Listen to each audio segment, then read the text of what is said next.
Merci beaucoup. Je voudrais commencer mon propos déjà par remercier Orbit Media pour l'opportunité qu'il m'offre pour pouvoir m'adresser à travers votre objectif aux milliers de personnes qui vont m'écouter. Et donc, c'est une opportunité pour laquelle je me sens honoré.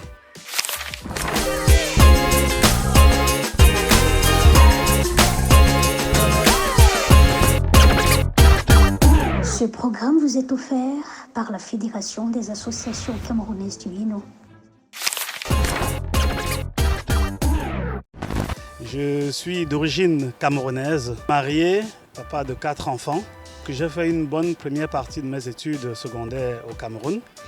Et je suis arrivé en Belgique depuis 2002. J'ai fait mes études en Belgique, d'abord un parcours de bachelier en électronique appliquée, d'une part, et après un master ingénieur en ingénierie des systèmes images et son.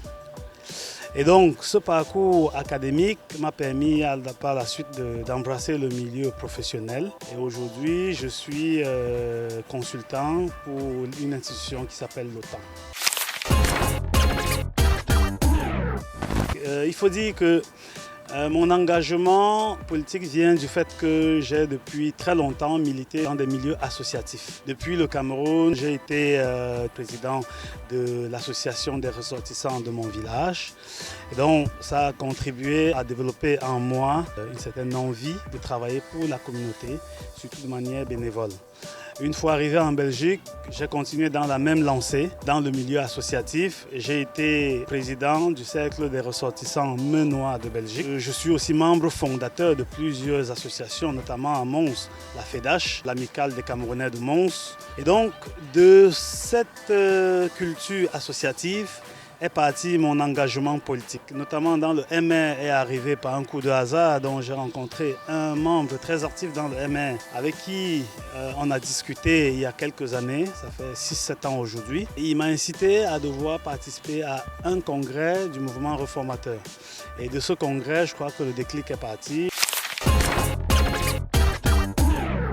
Au niveau local, nous allons travailler sur quelques leviers. Par exemple, le levier de la sécurité, la propreté dans la commune de Colfontaine.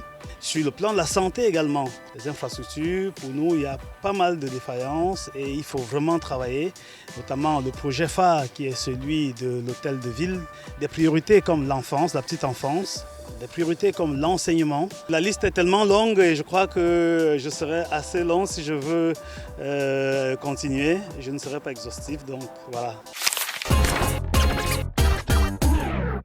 Pourquoi nous? C'est parce que nous apportons les idées innovatrices. Tout ce que nous prenons, c'est des choses réalisables à moindre coût, le citoyen au centre de notre action et nous voulons travailler pour le citoyen. Vous m'accordez votre confiance, je ferai le maximum à mon pouvoir pour pouvoir peser sur les décisions communales pour que la commune de Colfontaine rayonne et qu'elle ne soit plus une commune stigmatisée comme elle a souvent été. Et voilà un ensemble de choses qui pour moi constituent des choses essentielles pour permettre aux citoyens colfontainois de se sentir bien. Merci. Ce programme vous est offert par la Fédération des associations camerounaises du Lino.